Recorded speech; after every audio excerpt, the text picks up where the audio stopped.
هناك بوادر أزمة بين الجزائر ومصر بعد أن قرر السيسي أن ينسحب الجيش المصري من المناورات التي تشارك فيها البوليسار. ولعل المفاجأة موريتانيا هي الأخرى انسحبت من هذه المناورات. وهنا نفهم جيدا أيضا هناك أزمة سوف تندلع بين الجزائر وموريتانيا. لماذا هذه المناورات كانت مهمة للجزائر أن تشارك فيها مصر وموريتانيا؟ تأتي هذه المناورات في وقت تصعد فيه الجزائر من خطابها السياسي اتجاه المغرب، وتحرص على تقديم البوليساريو كشريك إقليمي بمحاولة لكسب شرعية عسكرية للجبهة أمام المجتمع الدولي. لكن الانسحاب المصري أربك حسابات الجزائر، خصيصا بعد مصر أتت موريتانيا. ويبدو أن شمال أفريقيا اليوم أمام تحركات عسكرية تحمل مضامين سياسية عميقة، وبين مناورات تجرى على حدود التوتر وقرارات انسحاب تترجم تحالفات استراتيجية. يظل ملف الصحراء المغربية ملف معقد للغاية، خصيصا أن جلسة مجلس الأمن اليوم تتخذ قرارات فعلية حول هذا الموضوع. بعد أن قررت مصر الانسحاب من هذه المناورات، المغرب ومصر أعلنا عن اتفاقيات هامة للغاية، ومن هنا نعلم من يضع يده بيد المغرب يكون رابح رابح. استثمارات مصرية عملاقة تدق باب المملكة المغربية، وتغطي هذه المشاريع مجالات استراتيجية تشمل صناعة الأساس، الأدوات الصحية، أجهزة الري الحديثة. هنا نتحدث عن استثمارات تقدر ب100 مليار سنتيم مغربي. لهذا السبب على ما يبدو هناك بوادر أزمة بين الجزائر ومصر، لأن الجزائر كانت تريد أن تحظى بهذه الاستثمارات، لكن نحن نعلم أن هناك علاقات اقتصادية مترابطة بين المغرب ومصر، فشتان ما بين العلاقات المصرية المغربية وما بين العلاقات المصرية الجزائرية. وبما أننا نتحدث عن الأزمات التي باتت تحاصر المرادية، سيضيق عليها الخناق ويوقف الإمدادات. التقارب الذي حدث بين المغرب ودول الساحل بدأنا الآن نأكل ثماره، وهناك توجس كبير تعيشه المرادية. لماذا؟ لأن نحن نتحدث الآن عن تحالف استراتيجي. هذا التحالف الاستراتيجي بقيادة جلالة الملك محمد السادس بشراكة دول الساحل سوف نتحدث عن مشاريع عدة سوف يحظى بها المغرب. ومن هنا نحن نفهم أن هذه المشاريع سوف تؤدي إلى وقف مشاريع التفتيت المدعومة غربيا، أي القارة تقوي نفسها بنفسها، وهذا أمر هام للغاية، تعاون أمني اقتصادي وتعاون على جميع الأصعدة. شاهدنا الأزمة التي وقعت بين دول الساحل والجزائر، سواء النيجر التي سحبت تعاونها حول أنبوب الغاز، وسواء مالي التي تريد تصنيف الجزائر على أنها ترعى جماعة انفصالية إرهابية. الأمر العجيب أن نرى مصر وتونس، ليس تونس، مصر وموريتانيا انسحبا، وتونس مستمرة بطريق المرادية. أتعلمون تم تفجير فضيحة بتونس، فضيحة التآمر على الدولة بتونس، القوائم الجزائرية والتنفيذ التونسي. لمن يتساءل لماذا قيس سعيد يسير مغمض العينين خلف تصريحات المرادية، إليكم الجواب. وأخيرا، بخطوة أثارت جدل سياسي واسع، أصدرت السلطات التونسية لوائح تضم مجموعة من الأسماء تتهمهم بالتورط بقضية التآمر على أمن الدولة والضلوع بأنشطة مرتبطة بالإرهاب. لكن خلف هذا التحرك الأمني القضائي تتكشف خيوط لعبة أكبر تدفع البعض للتساؤل: من يحرك فعليا هذا الملف؟ وهل تونس بصدد حماية أمنها القومي أم تنفيذ أجندة إقليمية لا تملك فيها الكلمة الأخيرة؟ هناك أطراف تحرك البلاد داخل تونس. التطورات الأخيرة تعود جذورها إلى فبراير 2023، حين دخلت الناشطة الجزائرية المعارضة أميرة بوراوي التراب التونسي قادمة من الجزائر قبل أن تتمكن من السفر لفرنسا رغم محاولات النظام الجزائري استعادتها. بعد هذه الحادثة مباشرة جرت مكالمة هاتفية بين قيس سعيد وتبون، أعقبها توقيف عدد من الشخصيات التونسية البارزة بتهم غامضة تتراوح بين التآمر والإرهاب. خيوط اللعبة بدأت تنكشف الآن. بظل حالة الغموض والتضليل التي تحيط بملف التآمر على أمن الدولة، بدأت تتضح خيوط لعبة أكبر تتجاوز الحدود التونسية، أي أن الجزائر إن لم يعجبها بعض الشخصيات داخل تونس يتم اتهامهم بالتآمر على الدولة ودعم إرهاب وسجنهم بالسجن. أتعلمون أن العقوبات اليوم داخل تونس وصلت لمدة 66 سنة؟ هذا ما أعلن عنه قيس سعيد بالآونة الأخيرة. الأخطر هو أن بعض الأسماء التي اعتقلت بالآونة الأخيرة لم تكن محل متابعة قضائية داخلية، أي أن تونس قامت باعتقالهم بطلب من الجزائر دون أي دليل على اتهامهم، وسجوا بهم بالسجن. من يخالف توجه المرادية باتت تونس اليوم تعتقله إرضاء للجزائر. طبعا تخطئ تونس اليوم، لأن الجزائر أساسا مضطربة. ما معنى مضطربة؟ الجزائر لديها أزمة هوية مستمرة، الجزائر لديها عداء تاريخي مع عدد كبير من الدول، زد على ذلك جنون العظمة وتفكك إدراكي.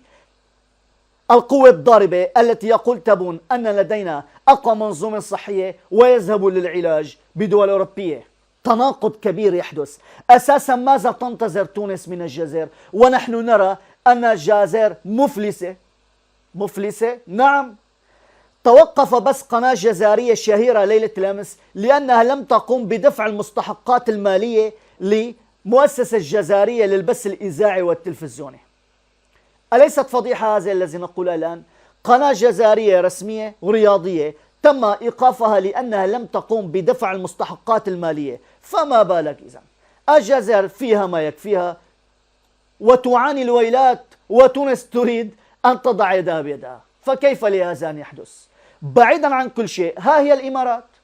التصعيد الذي أعلنته الجزائر ضد الإمارات اليوم الجزائر تدفع ثمنه. خطوة تصعيدية لافتة التي حدثت من هجوم الجزائري على الإمارات. والسؤال الآن، ما الذي سوف يحدث بعد ذلك؟ ماذا سوف تخسر الجزائر إن أعلنت الإمارات سحب كل اقتصادها من الجزائر؟ بوقت كانت فيه العلاقات الجزائرية الإماراتية تمر بفترة هدوء وترقب، تفاجأ المتابعون بتصاعد نبرة الحدة التي أتت من الجزائر ضد الإمارات. تحتل الإمارات، اسمعوا، تحتل الإمارات المرتبة الأولى عربيا من حيث الاستثمارات المباشرة بالجزائر، إذ بلغ حجم الاستثمارات أكثر من 10 مليار دولار بسنة 2018، والجزائر اليوم تريد أن تعاكس الإمارات، حتى أن الإمارات هي التي تمول عدد كبير من المشاريع الجزائرية. كل هذا سوف يختفي الآن برد إماراتي بعد أن تطاولت الجزائر على الإمارات. لماذا الجزائر تخلق أزمات إن كانت تتكبد خسائر وراء ذلك؟ من أجل توظيف الأزمات الإقليمية لصرف الأنظار عن الداخل. أي أزمة تعيشها الجزائر اليوم مع دولة خارجية أفضل لها بكثير من أن يتم الحديث عن الأزمات الداخلية حماية للنظام الجزائري أن يبقى جالس على الكرسي.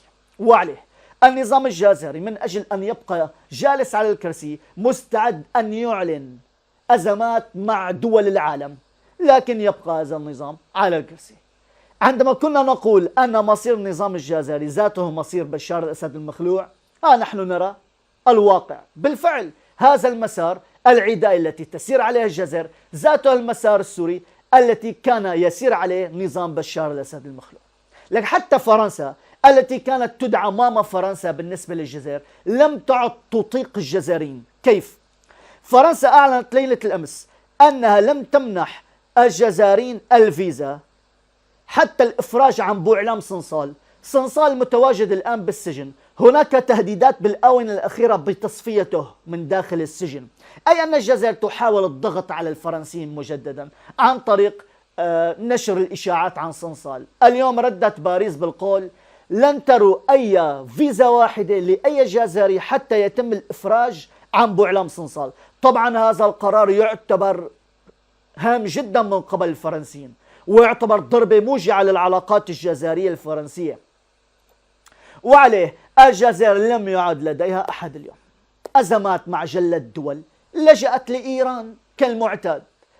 هكذا نسجت إيران والجزائر تحالف سري لدعم الإرهاب وزعزعة استقرار الساحل وشمال أفريقيا بحرب غير معلنة وبأدوات غير نظامية، لكن أمريكا والمغرب كانوا بالمرصد. تطور خطير وغير مسبوق.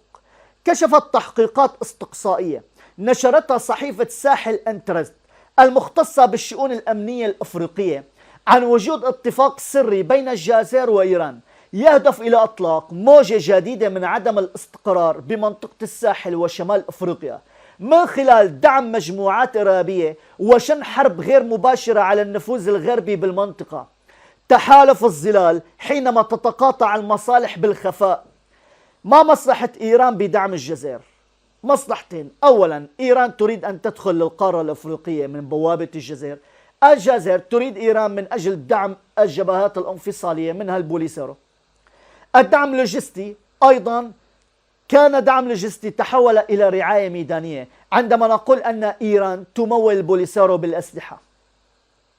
إيران ذاتها التي طلبت بالآونة الأخيرة بعودة العلاقات مع المملكة المغربية. تتذكرون عندما خرج وزير الخارجية وقال لماذا لا نعيد العلاقات مع المغرب؟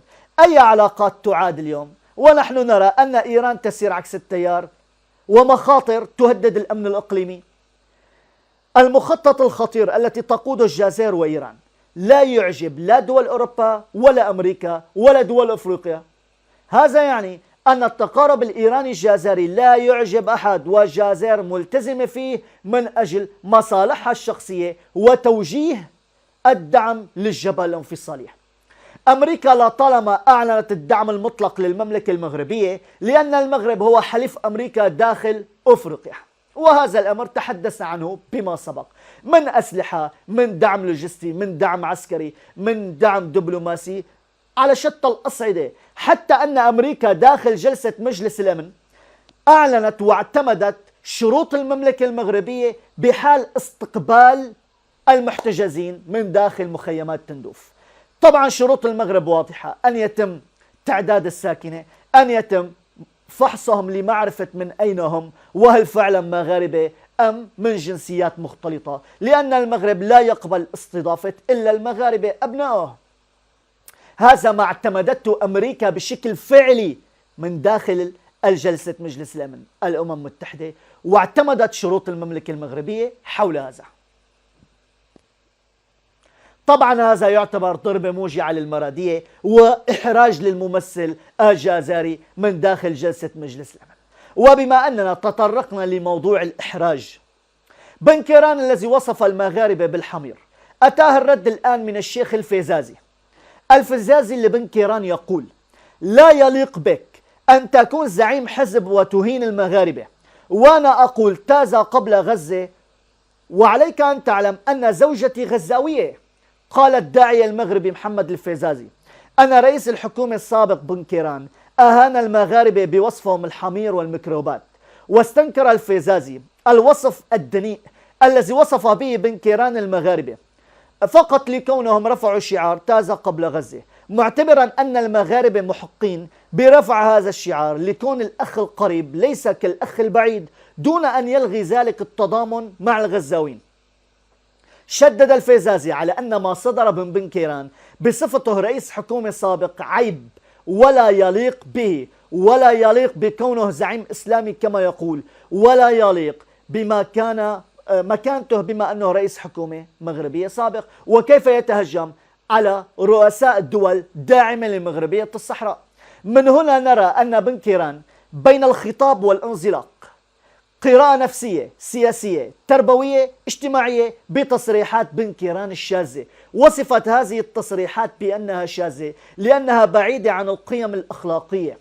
كيف يتم وصف المغاربة بالحمير؟ وأعلن الفيزازي أن زوجته أصلا غزاوية، ومن حق المغاربة أن يعتمدوا مثل تلك الشعارات. إنما تصريح بن كيران بخطاب العقد والانفعال، وهناك بعد سياسي بين الشعبوية والتناقض، وبعد اجتماعي يؤدي إلى تفتيت النسيج الوطني، وبعد تربوي لأن بن كيران يجب عليه أن يكون قدوة، لكنها قدوة مشبوهة الآن أو مشوهة. وهناك حاجة الآن إلى تجديد الخطاب السياسي. ولعل أغرب من هذا وذاك أن بن كيران بالآونة الأخيرة قال لن أعتذر وأنا لست مخطئ. الأمر العجيب ليس أن تخطئ، الأمر العجيب أن لا تعترف بخطأك، وهذا ما يفعله بن كيران مع الأسف. الشيخ الفيزازي اليوم وجه رسائل قوية بسبب تصريحات بن كيران العدائية، وهذا ما شكل ضجة كبيرة على مواقع التواصل الاجتماعي. وبما أننا نتحدث عن الضجة على مواقع التواصل الاجتماعي، هناك خبر مفاده أن سلطان عمان وصل إلى الجزائر، فما القصة؟ وهل يمكن أن يدخل بخيط أبيض بين المغرب والجزائر؟ سلطان عمان بالجزائر، وهناك ملفات بحال الوساطة بين إيران وأمريكا على الطاولة، ووساطة بين الجزائر ودول الخليج. أفادت وكالة أنباء سلطنة عمان أن السلطان سوف يقوم بزيارة دولة إلى الجزائر مدتها يومين، طبعا هو متواجد الآن بالجزائر، وذلك بزيارة عمل. وأوضح المصدر أن الزيارة التي قام بها سلطان عمان للجزائر تندرج بسياق تلبية دعوة من تبون، حيث سيبحث الجانبان كافة جوانب التعاون التي من شأنها أن ترتقي بالعلاقات الثنائية إلى المستويات التي تلبي الغايات المنشودة بجميع المجالات. وقال بيان أن الجانبان تشاورا ونسقا بما يساهم بتعزيز العمل العربي المشترك وبحث مختلف التطورات على الساحتين الإقليمية والدولية. قد يتساءل البعض الآن ما القصة؟ خرج محللين على مواقع التواصل الاجتماعي وقالوا: نحن نعلم أن هناك قمة بغداد وهناك لقاء من الجامعة العربية. تابون يحاول أن يصلح بعض العلاقات الجزائرية مع الدول المختلفة، لأن الجزائر إن ذهبت إلى قمة بغداد سوف تجد نفسها منبوذة، لديها أزمة مع جل الدول، واليوم تحاول الدخول عن طريق وساطة بتليين موقف دول الخليج أمام الجزائر، خصيصا أن الجزائر لم تترك لها صاحب، لها أزمات مع الجميع. زد على ذلك هناك نية بالوساطة بين إيران وأمريكا، والتي نحن نعلم بخصوص البرنامج النووي الإيراني. هذا يعني أن زيارة إيران إلى الجزائر كانت بذات هذا السبب، والجزائر تنفذ ما تملي عليها إيران.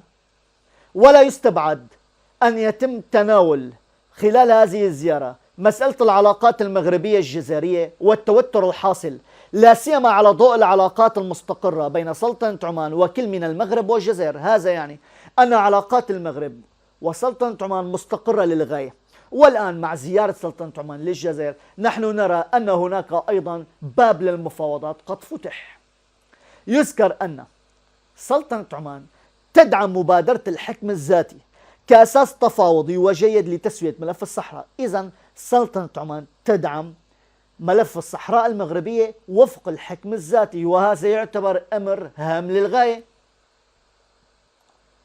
وإن كنا نقول أن الجزائر تريد إعادة علاقاتها مع دول الخليج، هل تنجح؟ وفق ما أكدته مصادر مطلعة، المشكلة ليست بوساطة أو بتفاوضات أو بحوار، المشكلة أن الجزائر تتخذ قرارات واليوم الثاني لا تلتزم فيها، وهذا الأمر الذي يزعج المملكة المغربية. لطالما خرجت الجزائر وأعلنت مواقف معينة واليوم التالي لا تلتزم بها، إذن لم يعد أحد يثق بالجزائر ولا بوعودها، وهذا الأمر طبعا سوف يضر علاقات الجزائر مع الدول العربية والأفريقية والأوروبية. خصيصا الآن هناك قمة بغداد التي سوف تفضح المرادية وعزلتها الكاملة التي تعيشها داخل الأوسط. الجزائر بعزلة كبيرة للغاية، وسوف ترون عندما يشارك تابون بقمة بغداد ما الذي سوف يحدث، وكيف أن جل الدول سوف تبتعد عن المرادية، خصيصا أن الجزائر باتت اليوم تدعم جماعات إرهابية انفصالية. من العجيب أن نرى الجزائر الآن تريد تحسين علاقاتها مع دول الخليج، وبذات الوقت تؤزم علاقاتها مع الإمارات. أنسيت الجزائر أن الإمارات من ضمن الدول مجلس التعاون الخليجي؟ على الطبع إذن مجلس التعاون الخليجي سوف يقف مع الإمارات. هنا التناقض، وهنا عدم الدراية التي تعيشها الدبلوماسية الجزائرية. عندما كنا نقول أن الجزائر تتخذ قرارات تناقض تام. هذا ما كنا نقوله. تريدون إعادة علاقاتكم مع دول الخليج وتخلقون أزمات مع الإمارات. لماذا الجزائر اليوم تحاول إخباء تلك الأزمات التي تعيشها؟ نتذكر كيف أن الجزائر احتضنت بالآونة الأخيرة قمة عربية بداخلها، واصفا إياها تابون بأنها قمة لم الشمل. فما بالك بمن كان يحتضن قمة لم الشمل عندما يأتي إلى قمة بغداد لا يرى شمل حوله. ومن هنا نتأكد أن الجزائر آخر من يمكن أن تكون ملمة للشمل، لأن الجزائر تخلق الفتن وتخلق الأزمات بكل حدب وصوب وتخلق التفرقة. هناك عبارة بالجزائر تقول فرق تسد، أي أن الجزائر تحاول ضرب العلاقات بين الدول الصديقة من أجل أن تظهر هي على أنها الراعية، على أنها الوصية. هذا ما كانت تفعله الجزائر بالآونة الأخيرة وما زالت تفعله مع الأسف. لذلك على الجزائر أن تعيد تلك الحسابات. أساسا اليوم الجزائريين لا يتأملون ولا 1% أن تعود العلاقات الجزائرية مع دول الخليج. السعودية ضيقت الخناق على الجزائريين وطلبت بشهادة سلامتهم العقلية عندما سوف يقومون بمراسم الحج. الإمارات أعلنت غضبها على الجزائر ردا على التهجم الذي يأتيها من الإعلام الجزائري. ودول أخرى علاقاتها تحت الصفر مع الجزائر. إذن الجزائر تتكبد الخسائر ومستمرة بتكبدها. أتعلمون أن سفير العراق أيضا دعا وزير خارجية إسبانيا من أجل حضور قمة بغداد بصفة مراقب؟ هذا يعني أن إسبانيا سوف تكون حاضرة أيضا خلال هذه القمة، وهذا ما يزيد من عزلة الجزائر. أساسا الجزائر علاقاتها مع الإسبان أيضا متوترة لأبعد الدرجات. وبما أننا نتطرق لموضوع إسبانيا الآن، دعونا ندخل بآخر تطورات انقطاع الكهرباء. أولا الباريس يشكر المغرب بعد سانشيز، ثاني شكر للمملكة المغربية. والباريس يقول إن هناك قيم بالعلاقات المغربية تفوق المبادلات التجارية وتصل إلى أرقام قياسية.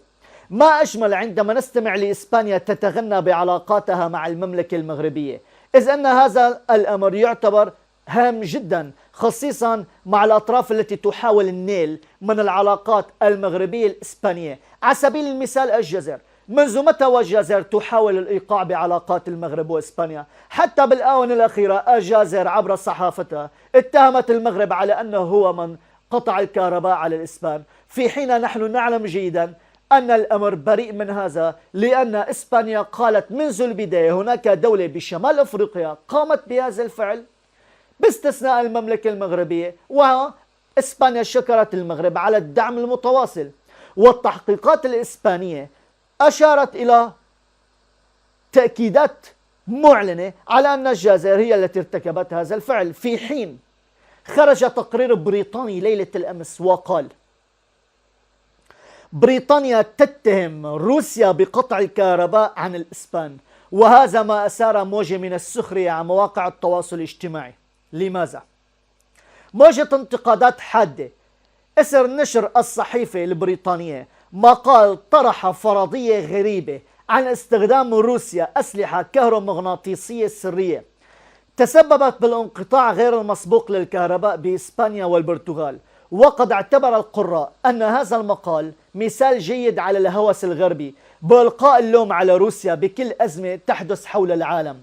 وكتب بعض القراء التعليقات رافضين تماما فكرة أن روسيا هي التي قطعت الكهرباء عن الإسبان، خصيصا أن إسبانيا هي التي قالت أن الدولة بشمال أفريقيا، أي أن إسبانيا وجهت أصابع الاتهام للجزائر.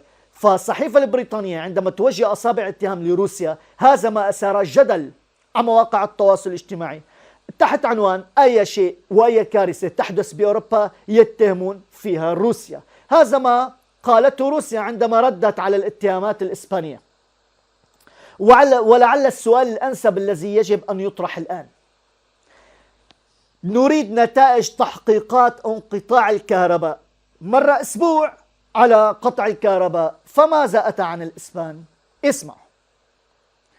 بعد مرور نحو أسبوع على الانقطاع الواسع النطاق للتيار الكهربائي بشبه الجزيرة الإبريلية، أعلنت وزيرة التحول البيئي الإسبانية أن تحديد أسبابه سيستغرق عدة أيام، ونحن لحدود الساعة لا نوجه أصبع الاتهام بشكل مباشر لأحد، ملمحة إلى احتمال حدوث خلل بالمنشآت الكهروضوئية. وقالت بمقابلة مع صحيفة إسبانية: نتحدث عن عدة أيام أخرى لمعرفة الأسباب الدقيقة للحادث، مشيرة خصيصا إلى أن النظام الكهربائي معقد للغاية. وأكدت الوزيرة أن كل الفرضيات مطروحة، حتى فرضية الهجوم السيبراني، وهنا الحديث عن الجزائر. بعد أن سئلت عدة مرات عن الدور المحتمل للطاقات المتجددة بهذا الانقطاع، أقرت أنه بإمكان وقوع خلل بالمنشآت الكهروضوئية بجنوب غرب إسبانيا، كما سبق أن ذكر مدير شبكة الكهرباء الضوئية. وقالت المسؤولة: حتى اليوم لا نعرف ما المرافق بالنظام التي توقفت عن العمل، لذلك نحن بحاجة لبعض أيام إضافية، ربما أسبوع آخر، من أجل أن نكشف فعليا عن الحادث الذي جرى. وشددت على أن الطاقات المتجددة ليست خطيرة بذاتها، وأن إلقاء اللوم عليها باعتبارها سبب الحادث هو تشخيص سهل وغير مسؤول وتبسيطي. بأعقاب الانقطاع تساءل الخبراء عما إذا كان الخلل المحتمل بين إنتاج الكهرباء والطلب عليها، والذي يصعب تصحيحه بدون تقنيات كافية بشبكة تساهم فيها بقوة طاقة الرياح والطاقة الشمسية، قد ساهم بانهيار النظام الإسباني. الأسئلة اليوم التي توجه لهذه المسؤولة على سبيل المثال: هل سوف تعود الكهرباء للانقطاع؟ لأنها انقطعت، فهل ربما تعود للانقطاع لاحقا؟ أكدت أن إسبانيا لديها تعاون كبير للغاية بمجال الطاقات مع الدول الصديقة والحليفة، وهنا المقصد المملكة المغربية. شكرت المملكة المغربية على الدعم المتواصل حول إعادة الكهرباء للإسبان، وذكرت المغرب أكثر من ذلك عندما قالت وأكدت أن هناك تعاون وتنسيق بين المغرب وإسبانيا، تنسيق طاقوي من أجل عدم تكرار قطع الكهرباء فيما بعد. العز للإمبراطورية العلوية الشريفة. هاي إسبانيا تلجأ إلى المغرب من أجل إنقاذ نفسها من الظلام مرة أخرى، ومن أجل وضع النقاط على الحروف وعدم انسياق الموضوع لأمور أخرى. أتعلمون أن سانشيز شكر المغرب وشكر فرنسا التي دعمت إمدادات الكهرباء بمناطق شمال إسبانيا؟ وأكد سانشيز بخطاب متلفز أن استعادة الخدمة جزئيا بمناطق الشمال والجنوب من إسبانيا كانت ممكنة بفضل الربط البيني مع فرنسا والمغرب. وأضاف: أود أن أشكر هذين البلدين لأنهما تضامنوا معنا بهذه اللحظة. وقدم المغرب دعم رسمي لإسبانيا بعد انقطاع الإمدادات بناء على طلب شبكة الكهرباء الإسبانية، حيث فعل ربطه الطاقي مع الجار الشمالي للمساهمة باستعادة الإمدادات بعدة مناطق متضررة. أتعلمون أن المغرب قدم لإسبانيا 38% من إمكانياته الطاقوية حتى أعاد الكهرباء للإسبان؟ أتعلمون أن المغرب أصبح حديث الصحافة الدولية وحديث الصحافة الأوروبية بعد أن نجح بإعادة الكهرباء إلى الإسبان؟ الآن بكل اختصار، بعد أسبوع من قطع الكهرباء على إسبانيا تكشف فضيحة دولية، لكن لا تفضح السيناريو بشكل كامل، جعلته مبهما. هل هذا يعني أن إسبانيا سوف تعلن عن خلل أدى لقطع الكهرباء من أجل أن لا تتهم أحد فعليا، ولكنها تأخذ بسأرها بالخفاء؟ ربما نشهد علاقات متأزمة وغضب إسباني ينزل على إحدى دول شمال أفريقيا بالأيام القادمة دون أن تعلنها إسبانيا عن طريق إصبع الاتهام لتلك الدولة، وهذا يعني الانتقام عن طريق الظلام، كما تم قطع الكهرباء بإسبانيا وجعلوا الإسبانيين يعيشون بالظلام. هذا الموضوع يعتبر هام للغاية وحساس جدا. هذا يعني أن الجزائر إن كانت هي الفاعلة فعلا فسوف تترقب ما هو قادم الآن، وسوف تعيش بواقع مر حتى يتم إنزال الانتقام الإسباني على المرادية.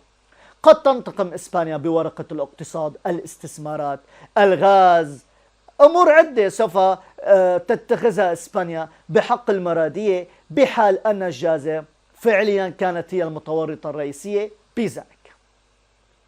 المغرب اليوم ليس كمغرب الأمس. اكتبوا لنا بالتعليقات لكل شخص وصل معي لنهاية هذا الفيديو، لأنكم أنتم من تتبعون لهذه الأخبار المتجددة يوما بعد يوم. فاكتبوا لنا بالتعليقات كيف سوف تعاقب إسبانيا الجزائر، وإلى أي مدى قد تصل تلك العقوبات، وهل الجزائر سوف تتحمل هذه العقوبات أساسا فيها ما يكفيها واقتصادها بات منهار.